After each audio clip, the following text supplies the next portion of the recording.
About 3 weeks ago, that would be early August, Lucy and I were driving in the rain to go shopping.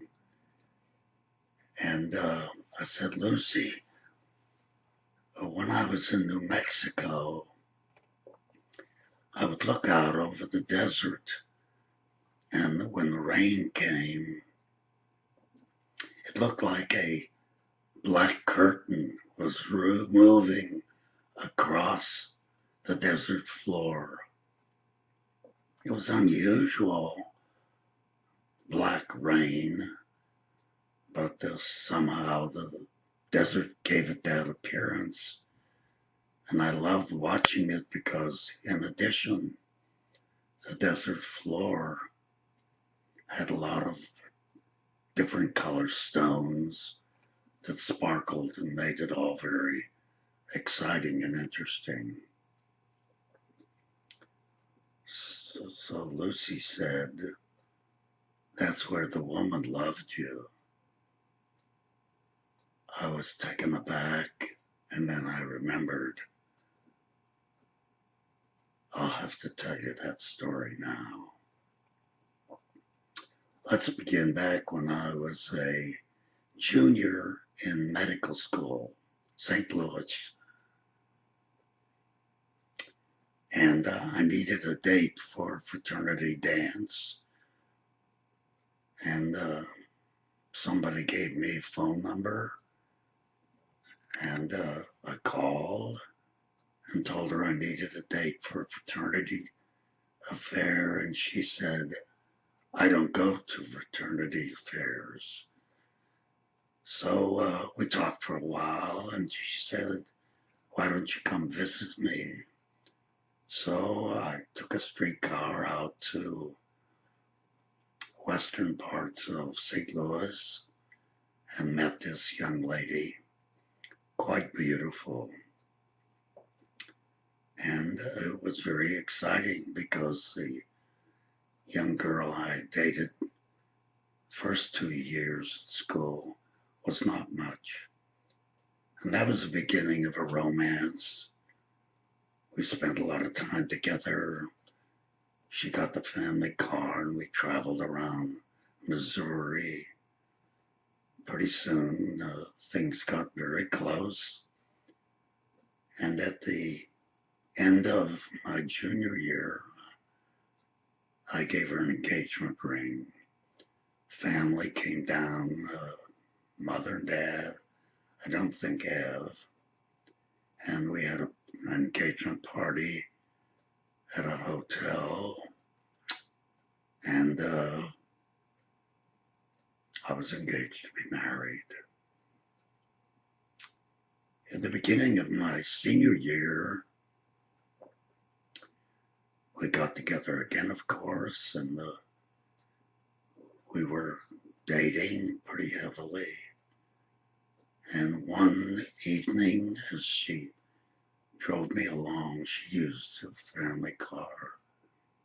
She said to me, "I'm no longer interested in being engaged to you." And she gave me back the engagement ring, and she gave me back a pretty white blouse I'd given her. I was stunned. I had no idea what was going on. I asked her for an explanation. She had none. She dropped me off at the fraternity house, and the rest of the senior year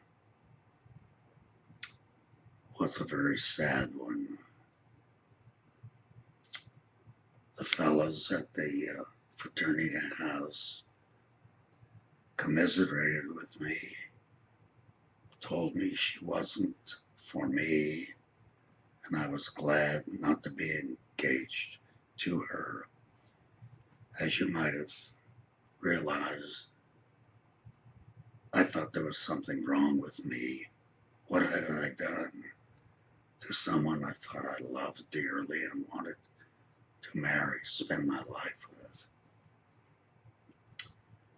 we got to the end of my senior year and graduation, a junior at the medical school who came to the fraternity house every once in a while to get help with his medical studies came to ask me if I would like to go out to the family ranch in New Mexico, that I might enjoy it. His name was Mickey Florsheim. Nice guy, sweet, understanding. He did not probe into my feelings, but he obviously knew I was in pain and he wanted to help me. I agreed. Sounded like a good idea. So after graduation exercises, I told Mother and Dad and Evie, I'm not going back with you. I've got an invitation to go to a ranch for a week or so, and I'd like to go out there. I think it would help me. They understood completely. I got into Mickey's car, and he took off for the ranch in New Mexico. I don't think we were at the edge of St. Louis before I fell fast asleep. I did not awaken that I remember, and when the car stopped, I looked out of the window, and we were in a residential area. I looked at the sky. Wow. I got out and lay down on the grass and looked at the sky. I felt better already.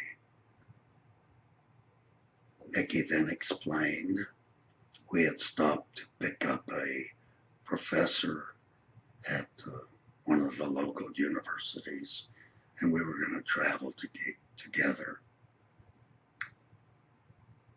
It was great. This was a new part of the world for me. As I remember, we headed down to El Paso, where they introduced me to a good whiskey, Weller, and we ordered Weller on water. I was not much for whiskey, but I did enjoy this, and I enjoyed their company. They were very upbeat. They knew about the area and told me all about the border between New Mexico and Mexico. So we wandered around, looked for souvenirs, and then that evening we drove up into the mountains north of El Paso, where we came to what I would call, I guess, an Indian inn or lodge. The interesting thing was, Indians owned it. They constructed all the furniture in there without using nails, and all the furnishings, rugs, drapes, bed covers, everything were Indian made. I was going to remember that when a year or so later, Yvette and I traveled to Tucson to look for a place to practice. I was able to find that lodge up in the hills behind El Paso. Time passed. We delivered the professor back to his home in Albuquerque, and we took off for Roy, New Mexico. That's where the Florsheims lived and had a large herd of cattle. They had a house out on the desert. It seemed in my memory as to be quite alone out on the desert. But it was very comfortable, wasn't too hot, of course no air conditioning. And I was introduced to Mickey's family. His mother, his father, and his uncle. I met them at dinner that night, and I was tired, but very comfortable, and in a way I could feel my sadness and depression leaving me. In the morning, Mickey's father took off. His father ran the general store. His uncle took care of the cattle and the ranch, and his mother, of course, stayed home, taking care of the house, and mostly did a lot of cooking. My memory of her is she was rather plump, not very attractive, but very sweet and thoughtful, and she always had a wooden cooking spoon in her hand. When I awakened in the morning, she prepared breakfast for me, sort of a la carte, whatever I wanted, she was able to fix. Then I went out on the porch and did a lot of reading and would stop to look at the desert, look at the sparkling rocks and gems, see tumbleweed. It was very relaxing, and I did feel my sadness seeping away. Periodically, Mrs. Florsheim would come out, always dressed in her apron, waving her spoon and talking to me. I don't remember what we talked about. It probably isn't important, but that's how I spent my week. On the front porch, back in the house, eating, sleeping, talking with Mickey, not talking very much to Mickey's father or his uncle. At the end of the week, I said my goodbyes and appreciated it, and told them how much I appreciated. When I got home, I got busy with my affairs, my internship, then eventually in the Army, and finally into practice. One day, while I was busy in practice, I got a call. It was Mickey. He was giggling and he said, "How are you?" And I said, "I'm fine. How are you?" He said, "I'm in the hospital." I said, "You're in the hospital. What's wrong?" He said, "Well, my diabetes is out of control, and so I needed to do something." I said, "What hospital are you in?" He said, "Oh, I'm not going to tell you." I said, "What city is your hospital?" He still wouldn't tell me. And then he began to laugh. He said, "You know, my father was very jealous and he was very angry." I said, "What about?" He said, "My mother paid too much attention to you.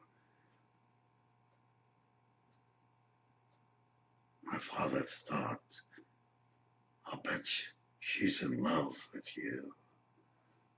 Then he began to giggle and he hung up. So I don't think that woman loved me. I think that was blown out of all proportion. She did take good care of me. She paid attention to me. But love me? I don't think so.